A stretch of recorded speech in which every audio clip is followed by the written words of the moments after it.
सतयुग में भवसागर पार करना हो अथवा भगवत प्राप्ति करना हो तो सतयुग में साधन बताया गया।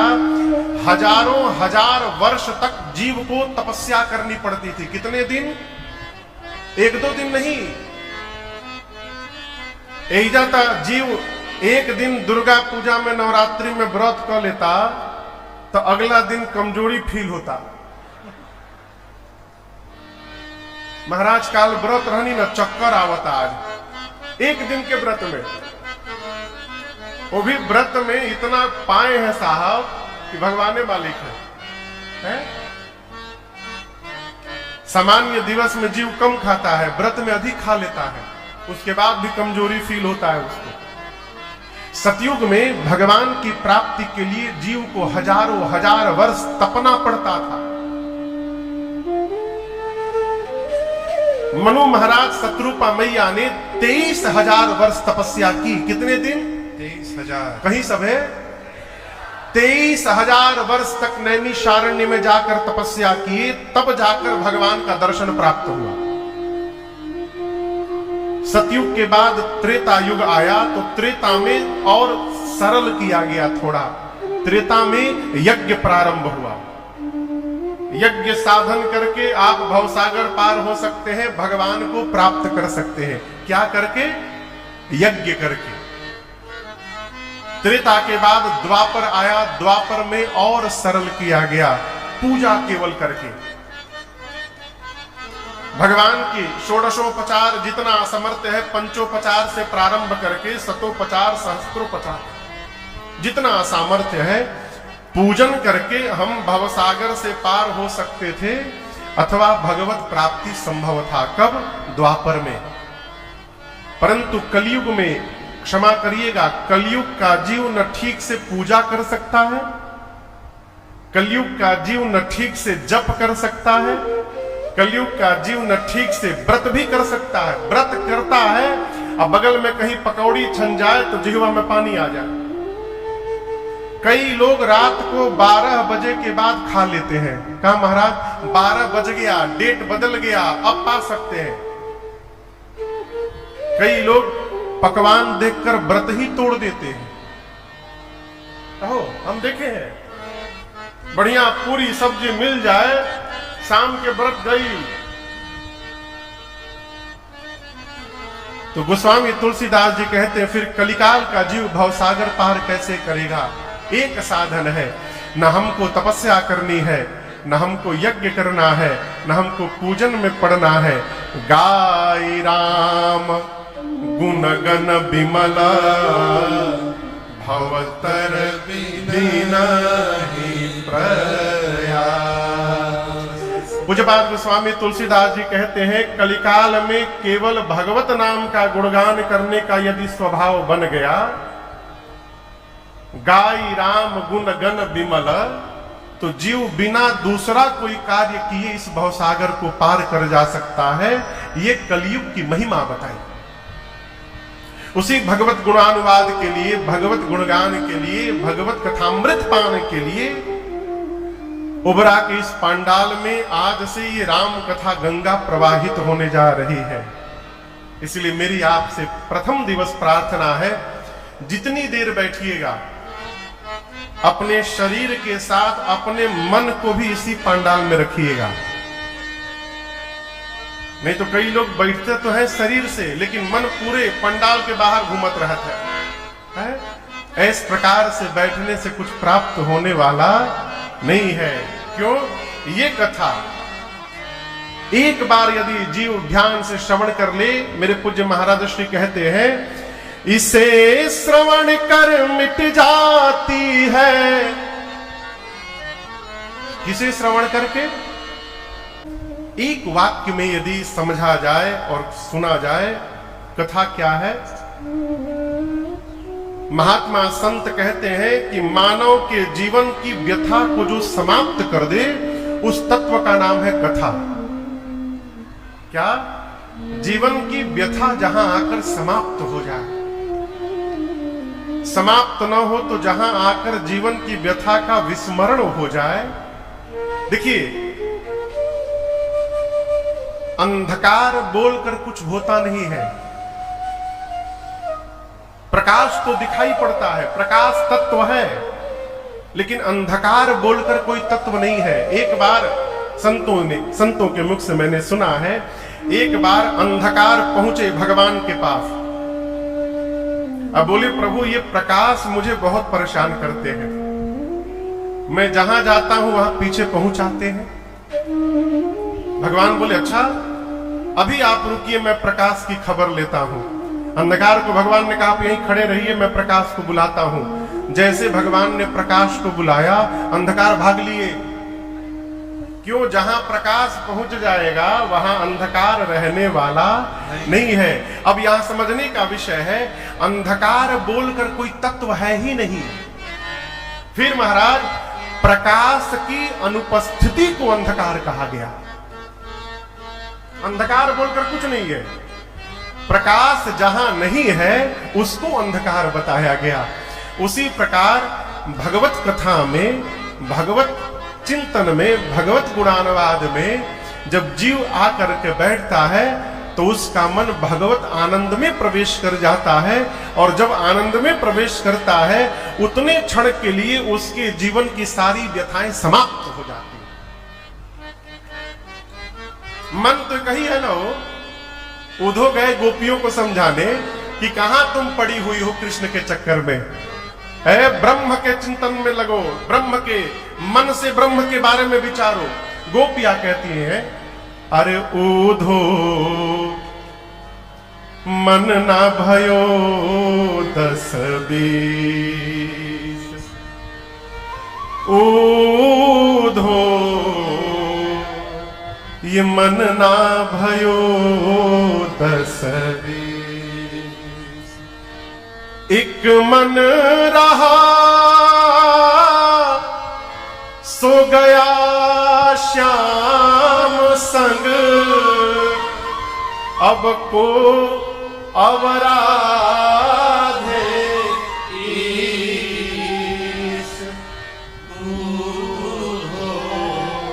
मन ना भयो 10 20। गोपियां कहती है एक ही मन है जो कन्हैया लेके चले गए। 10-20 मन नहीं है कि एक मन से कन्हैया को भजे, दूसरे मन से ब्रह्म का चिंतन करे। एक मन रहा सो गया श्याम संग। उसी प्रकार एक मन में जब ब्रह्मानंद प्रवेश कर जाएगा तो उसके बाद जीवन का जो दुख है, व्याधा है, थकान है, ये सब समाप्त हो जाएगा। इसलिए महात्मा कहते हैं कथा का है, कथा वही है महाराज जो जीवन की व्यथा को समाप्त कर दे। और आपसे एक और व्यवहारिक बात कहता हूं, सामान्य जीव भाषा में जीव कहता है आप अपनी कथा तनिक सुनाइए, तो आप क्या सुनाइए? अपनी कथा। एक बात समझिएगा, जीव के पास कथा नहीं होती, जीव के पास केवल व्यथा होती है। उदाहरण आपको देता हूं, यहां पर देवेंद्र भैया ने हमको राम कथा गाने के लिए बुलाया है, ठीक ना? आज पहला दिन है, पहले दिन 2 घंटा बैठ के हम अपनी बारे में बतावें कि हमारे कलकत्ता में जन्म हुआ है, हम ये पढ़ाई किए हैं, ऐसे ऐसे रहे हैं, इतने साल में जन्म हुआ, ऐसे स्कूल जाते थे, ऐसे खाते थे। 2 घंटा अपने बारे में बताएं, उसके बाद आधी घंटा कथा सुना के चले जाएं, फिर कल आवे, फिर कल बैठते 2 घंटा वही बात फिर अपने बारे में बतावें। आप लोग कितने दिन बर्दाश्त करिएगा? पूछ रहा हूं, बताइए। अरे वो कुछ तो बोलिए, 2 दिन 3 दिन 4 दिन 5 दिन महाराज, कितने दिन बर्दाश्त करिएगा? कई लोग 1 दिन कह रहे हैं, कई लोग कह रहे हैं 1 दिन भी बर्दाश्त नहीं करेंगे। आप कर का लीजिएगा, आप बैठे नीचे, हम ऊपर सुना रहे हैं। जहां हम 2 घंटा अपने बारे में बतावें, यहां बैठे अधिकतर लोग कहेंगे महाराज बैठ गए 2 घंटा, कपार में दर्द बढ़ाएंगे अब आप बैठ के। क्यों? जीव जब अपने बारे में बताने लगता है तो जीवन की व्यथा बढ़ जाती है, और जब भगवान के बारे में सुनाने लगता है तो सारी व्यथा समाप्त हो जाती है। यही कथा की परिभाषा। कथा व्यथा को समाप्त कर देती है। इसलिए जीवन में जितना आनंद में रहना चाहते हैं, कथा से नैकट्यता बनाने का स्वभाव बने है? इस मानस में श्री रामचरित मानस जी में, जिनके आश्रय में बैठकर हम और आप यहाँ 9 दिनों तक कथा गंगा में अवगाहन करने वाले हैं, इस श्री रामचरित मानस में 4 घाट हैं। कितने घाट हैं? 4। और प्रत्येक घाट पर एक कथावाचक बैठे हैं और उनके सामने मुख्य रूप से एक प्रधान श्रोता बैठे हैं। सभी घाट पर कथा प्रारंभ करने से पहले कथा की महिमा के बारे में चर्चा की गई। क्यों? महिमा जान लेने के बाद प्रेम सहज जागृत हो जाता है। इसलिए महात्मा कहते हैं, कहीं भी तीर्थ में जाइए, किसी भी देवस्थल स्थल पर जाइए, तो जाने से पहले महिमा सुन करके जाइए, अथवा वहां जाने के बाद किसी देवता को बिठा करके और उस स्थान के महिमा, क्षेत्र की महिमा जानने का स्वभाव बनाइए। क्यों? महिमा जान लेने के बाद प्रेम अपने आप स्थान पर जागृत हो जाता है और जीव श्रद्धा के साथ वहां रहना प्रारंभ करता है। इसलिए प्रत्येक कथा के पहले कथा की महिमा बताई जाती है कि सुनने से क्या लाभ होगा। पहले घाट पर प्रातः स्मरणीय पूज्यपाद गोस्वामी तुलसीदास जी महाराज विराजमान हैं और ये घाट है आपके बगल में काशी जी में। श्रवण भैया हैं कि चले गए? अमरकंटक भैया चले गए, लो फिर आएंगे। चलिए, बगल में काशी है आपके। काशी जी में एक घाट है जिसका नाम है असी घाट। आप लोग जानते हैं? काशी जी का एक नाम है वाराणसी। क्या नाम है? वाराणसी। वाराणसी नाथम नाथ नाथम श्री विश्वनाथम शरणम प्रपद्ये। वाराणसी, वाराणसी नामकरण क्यों हुआ? एक नदी है जिनका नाम है वरुणा। वरुणा मैया जहां आकर गंगा जी में समाहित हुई है, वहां से लेकर और 80 घाट के मध्य के क्षेत्र का नाम है वाराणसी। वरुणा और 80 से मिलकर बना वाराणसी। उसी 80 घाट पर पूज्यपाद गोस्वामी तुलसीदास जी महाराज विराजमान हैं। ये मानस के प्रथम वक्ता हैं। श्रोता के रूप में गंगा मैया कल कल निनाद कहते हुए प्रवाहित हो रही है, गंगा जी श्रोता है, अथवा कहिए तो संतों का समाज श्रोता है, नहीं तो गोस्वामी जी घोषणा करते हैं, स्वांतः सुखाय तुलसी रघुनाथ गाथा भाषा निबंधमति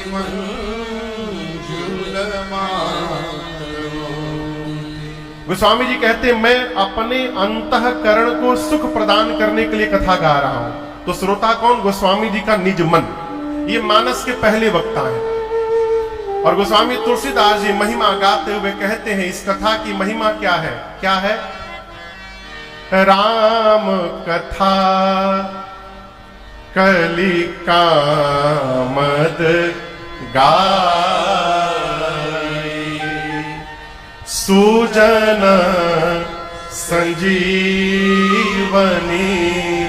मूरी सुहाई। गोस्वामी जी कहते हैं कि भगवान की कथा कलयुग में जहां हम और आप जी रहे हैं, ये मनुष्य के लिए कामधेनु के समान है। किसके समान है? कामधेनु पहले कभी सुने हैं शब्द? आप में से कौन कौन सुना है कामधेनु शब्द आज के पहले? प्राय सभी लोग सुने हैं। कामधेनु मैया की विशेषता है कि कामधेनु गौ मैया है। उनसे मन में जो भी इच्छा प्रकट करिए, वो जीव की समस्त मनोकामनाओं को पूर्ण करने की शक्ति रखती है। गोस्वामी तुलसीदास जी कहते हैं कि भक्तों के लिए ये राम जी की कथा कामधेनु है। क्या है? कहिए। अब यहां एक बात समझिएगा, श्री रामचरित मानस कामधेनु है तो इसका ये मतलब नहीं कि रोज इनकी पूजा की जाए।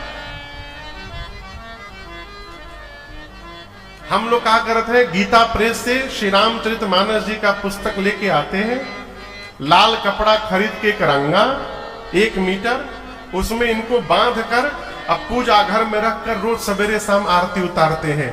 रामचरितमानस जी को आरती उतारने से कुछ नहीं होगा, रामचरितमानस जी को मन में उतारने से इसका प्रभाव जीवन में दिखाई पड़ेगा। इनकी आरती ना उतारी जाए, इनको उतारा जाए। कहां? अपने मानस पटल पर। कहो रुपया जब हाथ में रही तब ना उसके लाभ पता चली। यदि आपके रुपया हम लेके बैठे हो, आप माने रहिए आपके रुपया है, आप कहे रहिए हमारा रुपया महाराज जी के पास है, हमारे रुपया, आप कहे रहिए।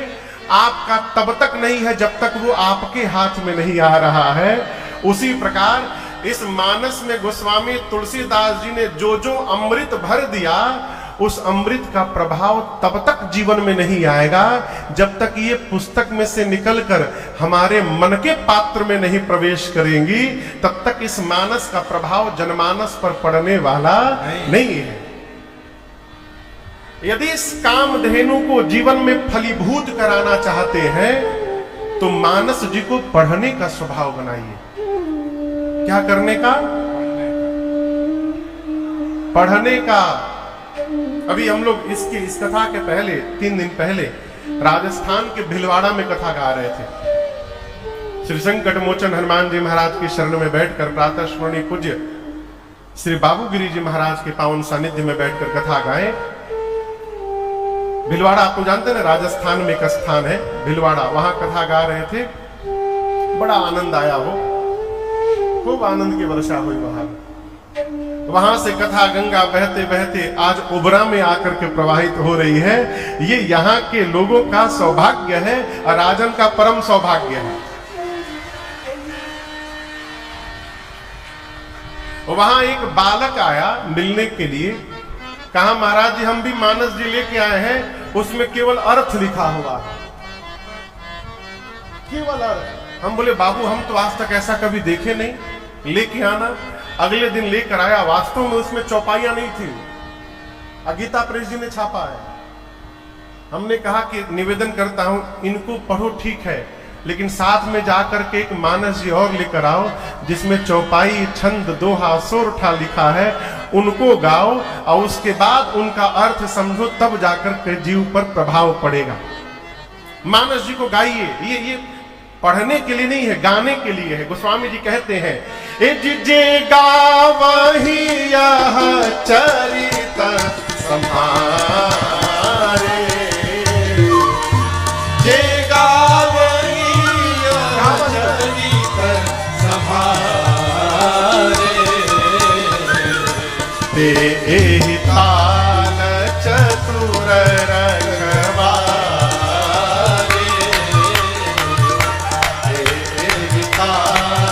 चतुर रखवारे,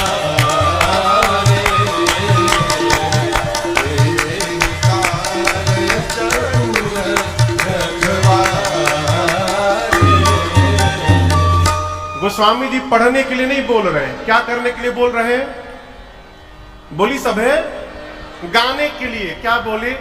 जे गावहि, वो तो ये भी बोल सकते थे जे बोलहि यह चरित सम्हारे, लेकिन बोलने के लिए नहीं बोले। क्या बोले? जे गावहि यह चरित सम्हारे। तो आप गाएंगे किसको? कहानी को नहीं गा सकते, गद्य को नहीं गा सकते, पद्य को गा सकते हैं, चौपाई को गा सकते हैं, छंद गा सकते हैं, सोरठा गा सकते हैं। पूज्यपाद गोस्वामी तुलसीदास जी कहते हैं सज्जनों के लिए संजीवनी बूटी है, सुजन सजीवनी मूरी सुहाई। सज्जनों के लिए, जो इस सज्जन कौन? जो कथा सुनकर जीवन में उतारने का प्रयास करे, वो सज्जन। सज्जनों के लिए राम जी की कथा संजीवनी बूटी है। बुद्धिमानों को ये कथा विश्राम प्रदान करती है। विश्राम, विश्राम का अर्थ जानते क्या है? अबलो नसानी, अरे अबना नसई हो, अबलो नसानी। बुद्धिजीवियों को ये कथा विश्राम देती है। ये महिमा पूज्यपाद गोस्वामी तुलसीदास जी महाराज ने बताई। गोस्वामी जी कथा को लेकर गए दूसरे घाट पर। कहते मैं वो कथा सुनाने जा रहा हूं जो तीर्थराज प्रयाग में बैठकर श्री याज्ञवल्क्य ऋषि ने भरद्वाज ऋषि को सुनाया। दूसरा घाट है तीर्थराज प्रयाग। यहां कथावाचक के रूप में श्री याज्ञवल्क्य ऋषि हैं और प्रधान श्रोता के रूप में श्री भरद्वाज ऋषि बैठे हैं। याज्ञवल्क्य ऋषि ने इस कथा की महिमा गाते हुए सुनाया। हे भरद्वाज जी, महामोह महिषेश विशाला राम कथा कालिका करा। 6 प्रकार की बीमारी हमको आपको पकड़ी है। और आपको बतावें,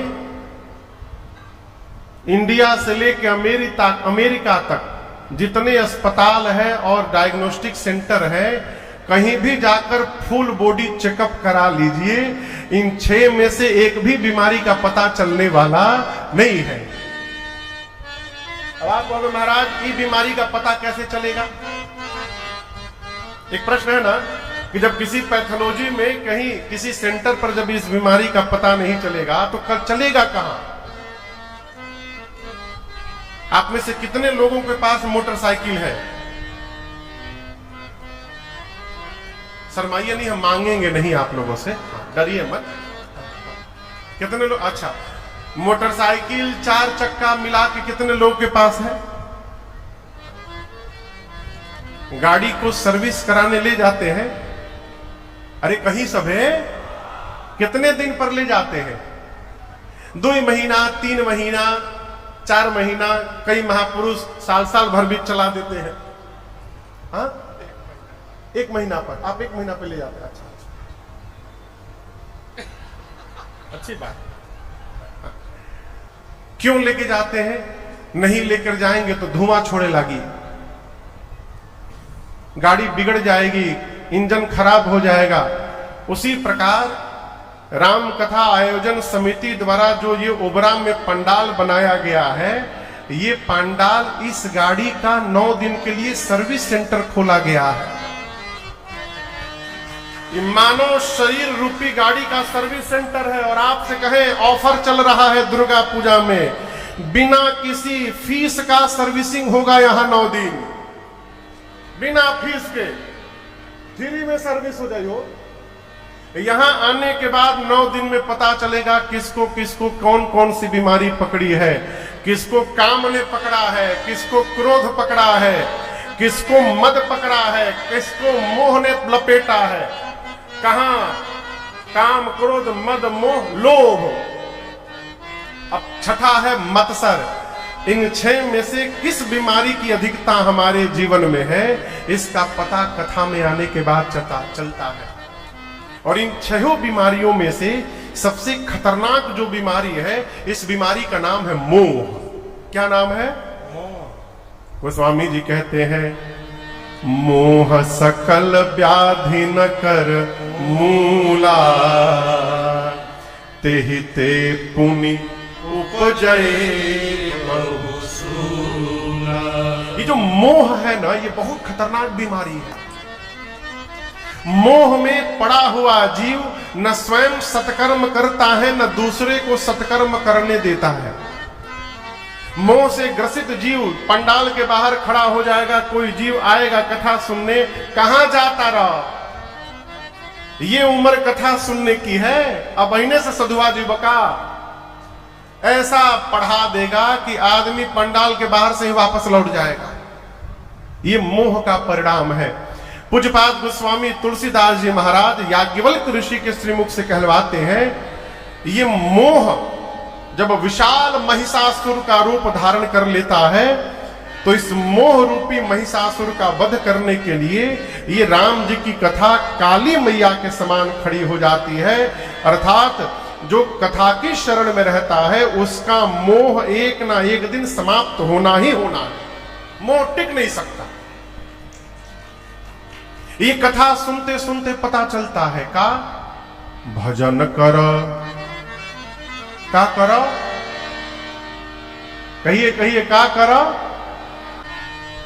राम भज होई तवन होई हो, अरे जगतिया में कोई नहीं। देखिए बड़ी सीधी बात आपसे कहूं, इस वाक्य को जानना नहीं है, मानना है। जानत तो सब है, मानत कितना लोग है वो। इस बात को मान लेना ही मोह से जागृत हो जाना है। लक्ष्मण जी कहते हैं निषाद राजगुह से कि निषाद जी, मोह की रात्रि में पूरा जगत सोया हुआ है, सब सोए हैं। आदमी सोता है तो सपना देखता है ना, कहिए। उसी प्रकार मोह में जीव सो के सपना देख रहा है। क्या देख रहा है? एक ठे बनारस में रिंग रोड पर घर हो जाए ना, तो जमीन कितना आनंद हो जाए, ये सपना है। आप देख रहे हैं सपना, एक सो करके रात्रि में देखा जाता है, एक मोह की रात्रि में पढ़ करके देखा जा रहा है। 2 महीना के अंदर हम रजिस्ट्री करा लेंगे, ये सपना है।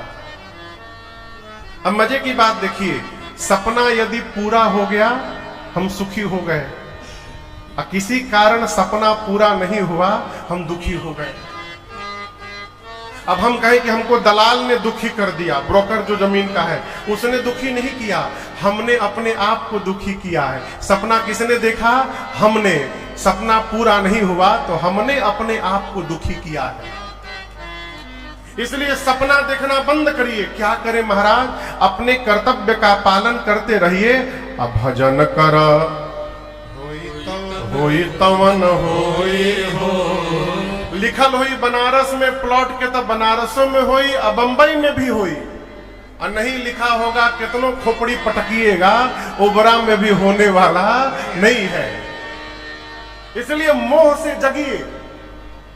कैसे जगेंगे महाराज? कथा सुन करके। ये कथा ही मोह रूपी महिषासुर का मर्दन करने में सक्षम है। इसलिए याज्ञवल्क्य ऋषि कहते हैं, मोह महामोह महिषेश विशाला,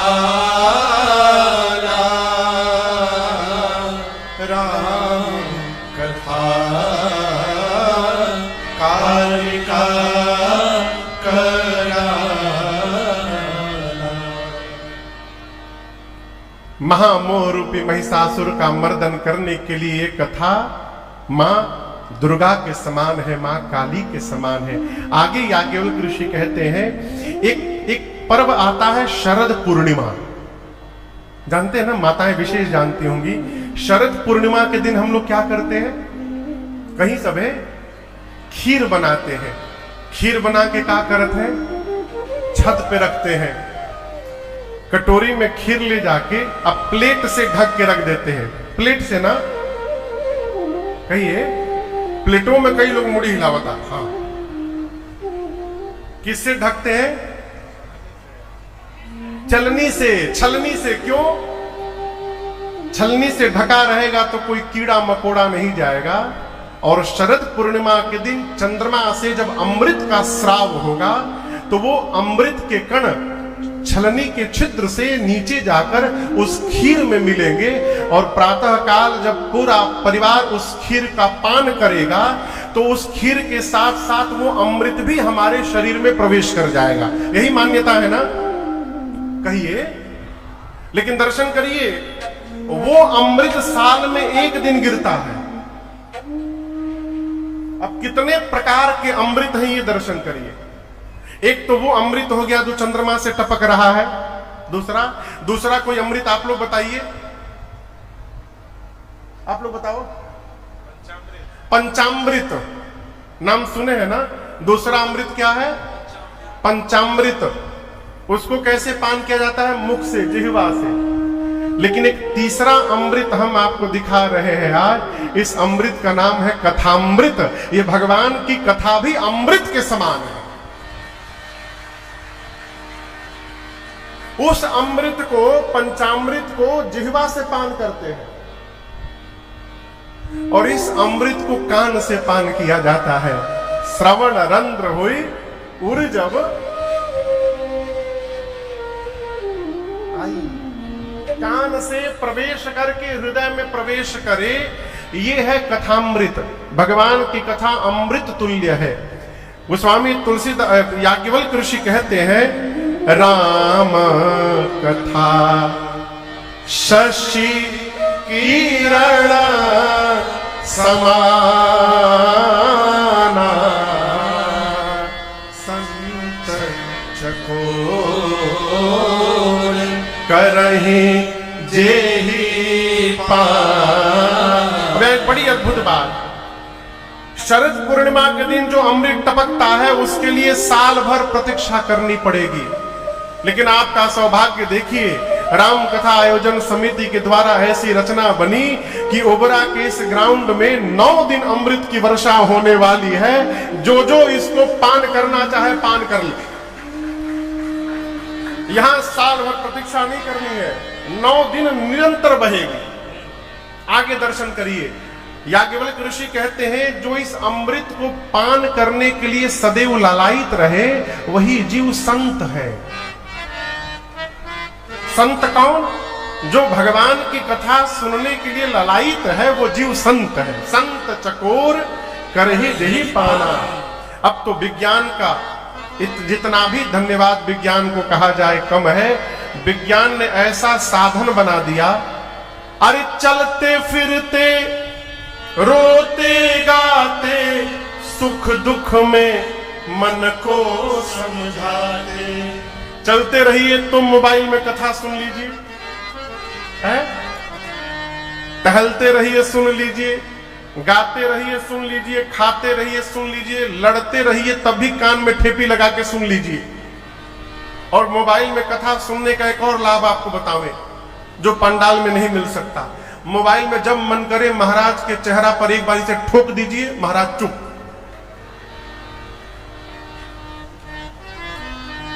अब जब तक आप दोबारा नहीं ठोकिएगा महाराज बोलने वाले नहीं है। यहां तो आप नहीं रोक सकते, आपको सुनना ही पड़ेगा। ये साधन का लाभ है। कहने का अर्थ है, जो जीव कथा सुनने का आदी हो जाए वो जीव अपने जीवन में संतत्व का वर्ण कर चुका है। यही संत को परिभाषित करता है। ये संत का एक लक्षण है। क्या? जो जीव कथा सुनने के लिए चकोर की तरह लालायित रहे वो जीव संत है। संत चकोर करहि जेहि पान। ये मानस के दूसरे वक्ता थे श्री याज्ञवल्क्य ऋषि, जिन्होंने महिमा गाई। अब याज्ञवल्क्य ऋषि कहते हैं भरद्वाज जी से, मुनिवर मैं आपको वो कथा श्रवण कराने जा रहा हूं जो कथा कैलाश में बैठकर भगवान शंकर ने मां भवानी कहे तो पार्वती मैया को सुनाया। कहीं पंखा कैच कर रहा है।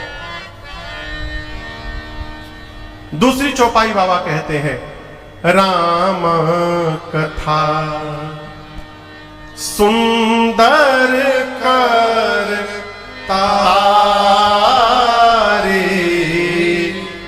संशय विहाग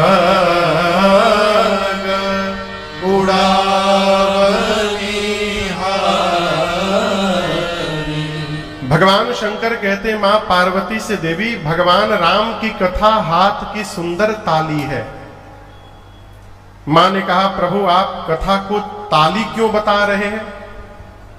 शंकर जी कहते हैं, देवी जिस प्रकार बहुत सारे पक्षियों का समूह कहीं पर एकत्रित हुआ हो, बहुत सारे मान लीजिए कबूतर आके बैठे हो यहां पर, और उसी मध्य कोई जीव गया और जाकर उसने एक बार जोर से ताली बजा दिया तो क्या होगा?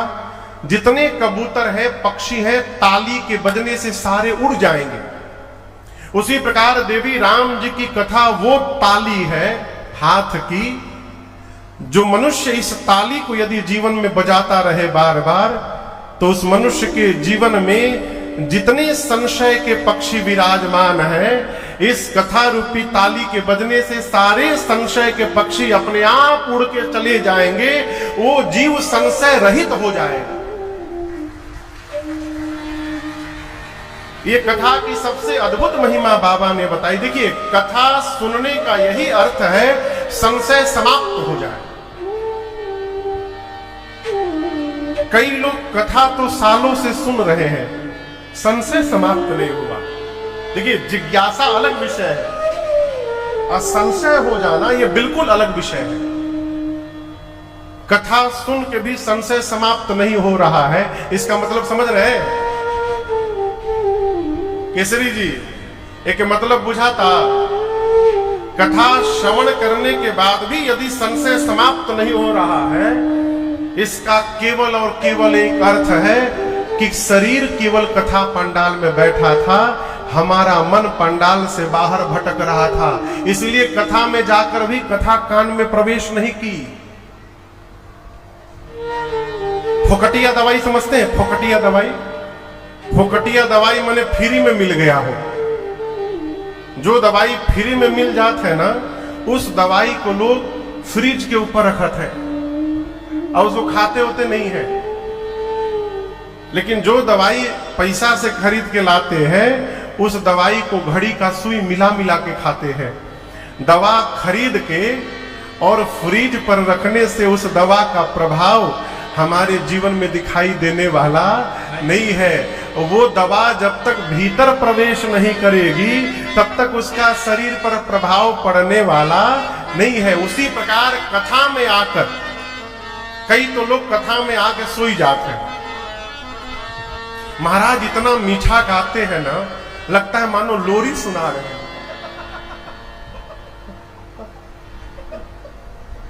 तो क्या हम कर्कश गावे कि जो सोया हो वो भी जग जाए? आप बताओ। कई लोग सोने आते हैं, कहते हैं बगल वाले से, देखो हम बड़े भावुक हैं, हम कथा सुनते ध्यान में चले जाते हैं।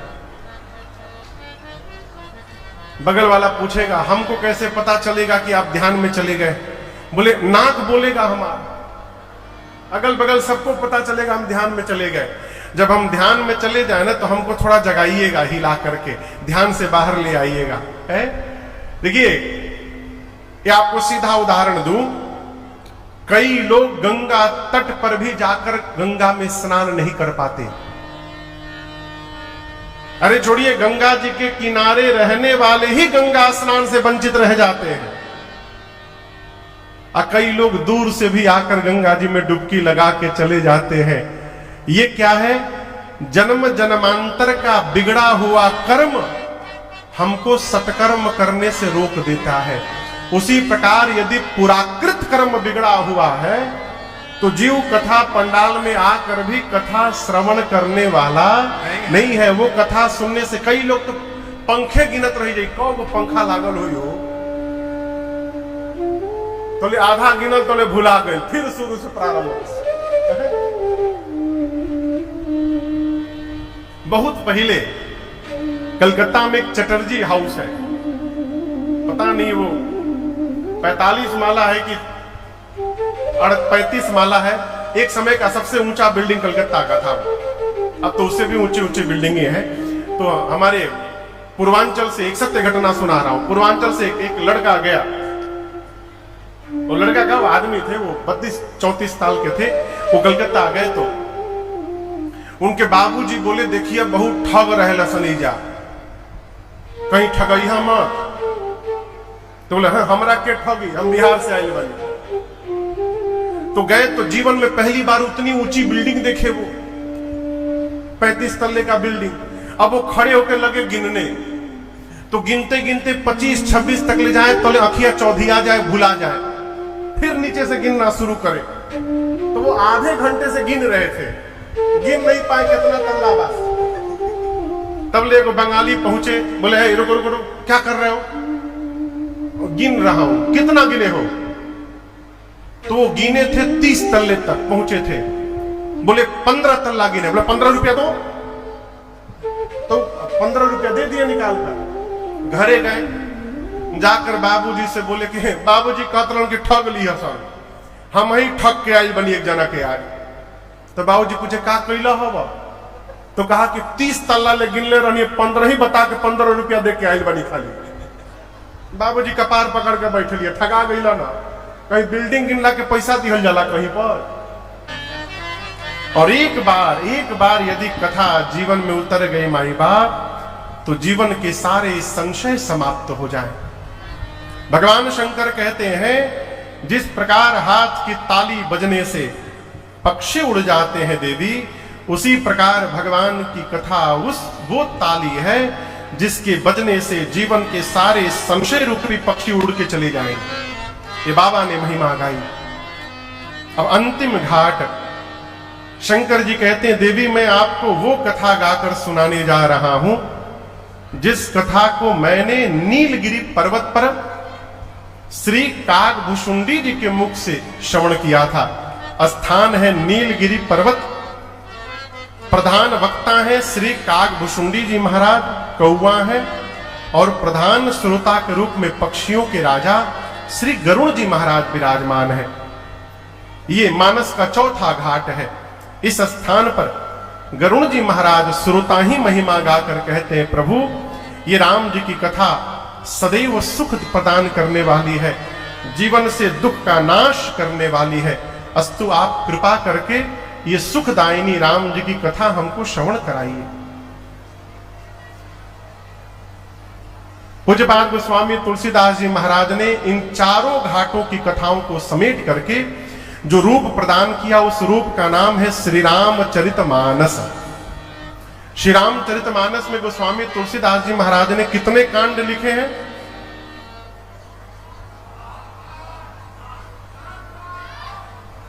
पहले डिसाइड कर लीजिए 7 की 8। 7 कांड। हाँ, कई लोग 8 बोल रहे हैं। नहीं, 8 कांड भी होगा, इसको बुरा ना मानिए। तीर्थराज प्रयाग में 2013 में महाकुंभ लगा था, 13 या 12 में। तो एक पुस्तक की दुकान पर मैं खड़ा हुआ एक पुस्तक लेने के लिए। तब तक एक माई आई, दुकान वाले भैया से पूछी कि श्री रामचरितमानस है? दुकान वाले बोले हाँ है। 7 कांड वाला चाहिए कि 8 कांड वाला? अब वो जैसे बोले मैं हिल गया। क्यों?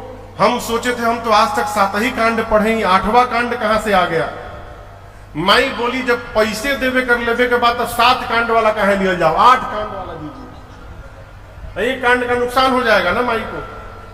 अब मैं वहां खड़ा हो गया कि एक बार हम भी दर्शन करिए, 8 कांड कहां से आ गए। तो भैया जो पुस्तक दिए वो बंबई प्रकाशन से प्रकाशित पुस्तक था, पूज्य श्री ज्वाला प्रसाद जी के द्वारा संकलित। उसमें 7 कांड तो गोस्वामी जी के थे। बाल कांड, श्री अयोध्या कांड, अरण्य कांड, किष्किंधा कांड, सुंदर कांड, लंका कांड और 7वां कांड उत्तर कांड। ये 7 कांड पूज्यपाद गोस्वामी तुलसीदास जी वाले थे। और 8वां कांड उसमें जोड़ा गया था लवकुश कांड।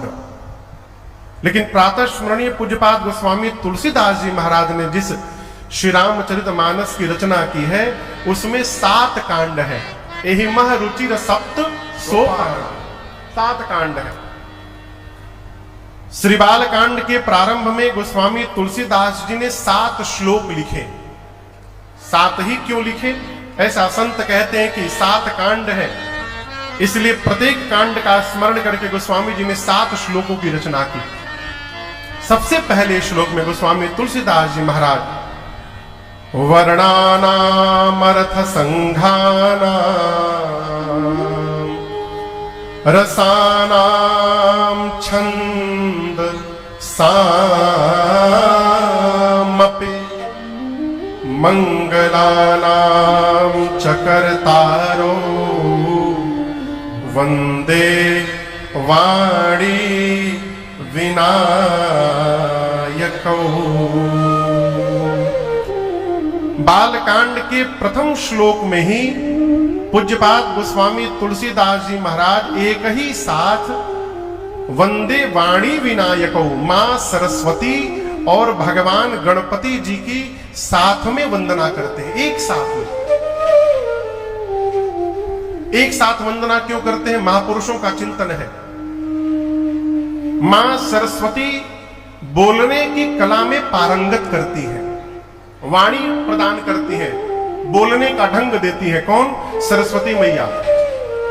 और गणपति भगवान विवेक प्रदान करते हैं, बुद्धि प्रदान करते हैं कि क्या बोलने योग्य है और क्या बोलने योग्य नहीं है। आप समझ रहे हैं? बोलने का ढंग आ जाए, लेकिन यदि विवेक ना रहे तो मनुष्य न जाने क्या क्या बोलने लगेगा। एक कवि जी थे, कवि, उनका एक ही बेटा था। कवि जी को चिंता थी कि हमारे बाद हमारी ये कविता की विरासत हमारा बेटा आगे लेकर कैसे बढ़ेगा, तो उसको तैयार किया जाए। तो एक बार एक जगह श्रद्धांजलि सभा बैठी। एक घर में कोई सेठ जी थे, बेचारे नहीं रहे, वो बुजुर्ग थे, तो उनकी शोक सभा बैठी, श्रद्धांजलि सभा। कवि जी को निमंत्रण आया, तो कवि जी सोचे कि अपने बेटे को लॉन्च करने का सबसे बढ़िया अवसर आया है आज। बोले खबर भिजवा दी कि मेरी तबीयत ठीक नहीं, हम अपने बेटे को भेज रहे हैं। अब बेटे से बोले कि देखो सबकी सुनना, वहां बहुत सारे लोग आए होंगे, बहुत तरह की बात बोलेंगे, सबकी बात सुन लेना, अंत में तुम जाना और सबसे अलग हट के बोलना, नई बात। लोग खूब ताली बजाएंगे। बोला ठीक बाबूजी। गया, जाकर शोक सभा में बैठ गया। सब लोग बारी बारी मंच पर जाते रहे, सेठ जी के बारे में सम्मान में बड़ाई में बोलते रहे। धर्मात्मा थे, साधु थे, संत थे, इन्होंने ये किया, उन्होंने वो किया, एक ही बात सब बोले। अब उसको पिताजी बोले थे कि जो सब बोलेंगे वो मत बोलना, नई बात बोलना। अंत में उसकी बारी आई, गया मंच पर, सबको प्रणाम किया, सेठ जी को पुष्प अर्पित किया, कहा कि देखिए सब लोग अपनी अपनी बात तो बोल दिए, मैं यही बैठे सोच रहा था कि इस घर के जो गेट है वो गेट बहुत छोटा बना हुआ है। मान लीजिए शोक सभा चल रही है और यही छत गिर जाए, भगदड़ हो जाए, तो इतने सारे लोग इतने छोटे से गेट से कैसे बाहर भागेंगे। अब उसको पिताजी बोले थे अलग बोलना कुछ, तो अलग में यही दिमाग लगाया। घरवा वाले पकड़ के खूब पीटे उसको, बोले तो हमारे बाबूजी गए हैं और तुम ऊपर से छत गिराकर और यहाँ भिजवाना चाहते हो, ये क्या है? बोलने का ढंग तो प्राप्त है, क्या बोलना है उसका विवेक यदि जीवन में नहीं है तो जीव न जाने क्या क्या बोलने लगेगा। दूसरी बात, विवेक हो जाए लेकिन माइक पकड़ला पर पूरा शरीर थ्रेसर नियर कांपे। कई लोग तो घर में बहुत जोर जोर से बोलते हैं और उनको यदि मंच पे खड़ा करा दीजिए माइक देके तो पूरा शरीर भूकंप जैसा हिलने लगता है, बोल नहीं सकते। ये क्या है? ज्ञान है लेकिन बोलने का ढंग नहीं है। गोस्वामी तुलसीदास जी महाराज कहते हैं, मां मैं गागर में सागर भरने जा रहा हूं, इसलिए हे मां सरस्वती और गणपति भगवान आप दोनों मिल करके एक साथ मेरे पर कृपा करिए, जिससे मैं इस श्री रामचरितमानस ग्रंथ की रचना पूर्ण कर सकूं। इसलिए पहले श्लोक में गोस्वामी जी ने गणपति भगवान और मां सरस्वती की साथ में वंदना की। दूसरे श्लोक में बाबा कहते हैं, भवानी शंकरौ वंदे श्रद्धा विश्वास रूपिणौ याभ्याम विना न पश्यन्ति सिद्धः स्वान्तः स्थमेश्वरम्। दूसरे श्लोक में पूज्यपाद गोस्वामी तुलसीदास जी महाराज मां पार्वती और भगवान शंकर की वंदना करते हैं। लेकिन आप दर्शन करिए, गोस्वामी जी ये नहीं बोले कि मैं शंकर जी और पार्वती जी की वंदना कर रहा हूं। गोस्वामी जी बोले मैं उन पार्वती जी और शंकर जी की वंदना कर रहा हूं जो श्रद्धा और विश्वास के प्रतिमूर्ति हैं। मां पार्वती क्या है? श्रद्धा है, और भगवान शंकर क्या है? विश्वास है। भवानी शंकरो वंदे श्रद्धा विश्वास रूपिणो। अब यहां दर्शन करिए, गोस्वामी जी कथा लिखने से पहले, कथा का गायन करने से पहले श्रद्धा और विश्वास को वंदन करते हैं। ये प्रसंग कह रहा है कहीं भी जाइए तो विश्वास में रहिए। किसमें रहिए? जोर से कहिए, विश्वास में रहिए। कई लोग भगवान के मंदिर में भी जाकर विश्वास नहीं कर पाते कि भगवान है कि नहीं है। प्रहलाद को तो खंभे में भी विश्वास था कि भगवान है इसमें, और परिणाम प्रहलाद के विश्वास की रक्षा करने के लिए भगवान खंभे को फाड़ के प्रकट हो गए। इसलिए कथा सुनिए, कब सुनिए? पहले हृदय में विश्वास को जागृत करिए कि ये कथा साक्षात भगवान का स्वरूप है। जीवन में श्रद्धा और विश्वास का यदि संगम हो जाए तो जीव असंभव को भी संभव करने की शक्ति प्राप्त कर लेता है। किसमें? जो आप कार्य कर रहे हैं उस कार्य के प्रति श्रद्धा हो। जैसे हम कथा गा रहे हैं तो हमको कथा के प्रति श्रद्धा होनी चाहिए। ये बजा रहे हैं तो इनको वादन के प्रति श्रद्धा होनी चाहिए, और विश्वास होना चाहिए कि नहीं मैं बजा सकता हूं। ये श्रद्धा और विश्वास का मिलन हुए बिना लक्ष्य की प्राप्ति होने वाला नहीं है। आप कितना भी कोटि यजन कर लीजिए, बिना श्रद्धा विश्वास के कुछ भी प्राप्त होने वाला नहीं है। बुरा न मानिएगा, एक बात बोलूं, बहुत विद्वान हो जाने से कथा समझ में आने वाली नहीं है। क्षमा करिएगा, कई विद्वान 3 घंटा यही देखने में निकाल देते हैं कि महाराज काका गलत बोलत है। वो यही लिस्ट बनाने में परेशान है, कलम डायरी पेन लेकर। हाँ महाराज यहाँ तालवी श को दंती स बोल दिए, एक गलती हो गया महाराज से। अमृत बही रहा है, अमृत छोड़ के वो कचरा भी बटोरने में लगे हुए, गलती निकालने में। विद्वान होने से कथा समझ में आने वाली नहीं है। ये कथा किसको समझ में आएगी? पूज्यपाद गोस्वामी तुलसीदास जी क्राइटेरिया बता रहे हैं। कथा श्रोता की क्या क्राइटेरिया होनी चाहिए और क्या नहीं होने से कथा समझ में आने वाली नहीं है। बाबा कहते हैं, जे श्रद्धा संबल रहित नहीं संतन कर सार, तिन कहूं मानस अगम अति जिनहि न प्रिय रघुनाथ। पूज्यपाद गोस्वामी तुलसीदास जी महाराज कहते हैं, जिस मनुष्य के पास श्रद्धा की पूंजी नहीं है, जिस मनुष्य के जीवन में संतों का साथ नहीं है, और जिस मनुष्य का रघुनाथ जी के चरणों में प्रेम नहीं है, वो कितना भी बड़ा विद्वान क्यों ना हो जाए, उसे ये राम कथा समझ में आने वाली नहीं है। तीन कहूं मानस अगम अति, अगम नहीं है, अति अगम है, जी नहीं न प्रिय रघुनाथ। अब हम आपसे निवेदन करेंगे, इन तीनों में से केवल एक को पकड़िए। तीन बताए ना, तीन अभाव, श्रद्धा की कमी हो, संतों का संग न हो, और राम जी के चरणों में प्रेम न हो। जिसके पास तीन नहीं है उसको ये कथा समझ में आने वाली नहीं है। तीनों को ना बटोरा जाए, किसी एक को बटोरिए। किसको बटोरिए? श्रद्धा को बटोरिए। किसको बटोरिए? श्रद्धा होगी तो क्या होगा महाराज?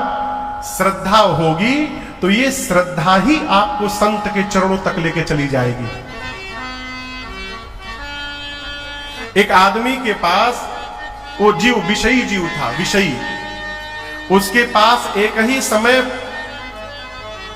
पार्टी का निमंत्रण आया। पार्टी समझ रहे हैं ना, पार्टी करने का। और उसी समय ओबरा में राम कथा में आने का इनविटेशन आया। अब वो डिस्टर्ब हो गया कि 3 बजे कथा में भी जाना है, 3 बजे पार्टी में भी जाना है, जाए तो जाए कहां। तो उसने सिक्का निकाला और कहा कि अब टॉस करता हूं, सिक्का जहां बोलेगा वहीं जाऊंगा। समझ रहे हैं ना? कहा कि हेड आएगा तो कथा में जाऊंगा और टेल आएगा तो पार्टी में जाऊंगा। जैसे सिक्का उछाला हेड आ गया, कहां जाने के लिए? कहिए कहिए, कथा में जाने के लिए हेड आया है। सिक्के ने कहा कथा में जाओ, बोला नहीं नहीं नहीं, वो हाथ से स्लिप हो गया था, ठीक से नहीं स्लिप हो गया। दोबारा लेके फिर उछाला, फिर हेड आया, नहीं नहीं नहीं, बहुत ऊपर चला गया था सिक्का, नहीं नहीं। तीसरी बार वो बार बार उछाले, बार बार हेड आवे। 8वीं बार उछाला, टेल आया, बोला हाँ अब बोला पार्टी में जाने के लिए, पार्टी में जाऊंगा। पार्टी में गया तो उसके एक मित्र ने कहा काहो बहुत देरी से आए? बोला देरी से आया, 8 बार उछाला हूं तब सिक्का, बोला जाओ पार्टी में, नहीं तो 7 बार कह रहा था कथा में जाओ। ये क्या है? श्रद्धा नहीं थी तो 7 बार भी सिक्के के कहने के बाद भी वो कथा में नहीं पहुंचा, और एक बार कहने पर पार्टी में चला गया। श्रद्धा को जन्म दिलाइएगा तो आपको जाना नहीं पड़ेगा, ये श्रद्धा ही आपको भगवत कथा में पहुंचाएगी और संत के चरण तक लेकर चली जाएगी। श्रद्धा को जन्म कराइए। इस श्रद्धा कैसे जन्म होगा? इस श्रद्धा का जन्म कैसे होगा? सुनने से। कैसे जन्म होगा? वो सुनने से, भगवत नाम का उच्चारण करने से श्रद्धा जन्म लेगी। श्रद्धा संत के चरण में लेकर जाएगी और संत के चरण में बैठे बैठे एक दिन भगवत चरण में प्रेम प्राप्त हो जाएगा और हमको ये राम कथा समझ में आनी प्रवेश हो जाएगी। इसलिए इधर उधर भटकने की आवश्यकता नहीं है। सोफा पर मिलेगा तो ठीक से सुनाई पड़ेगा,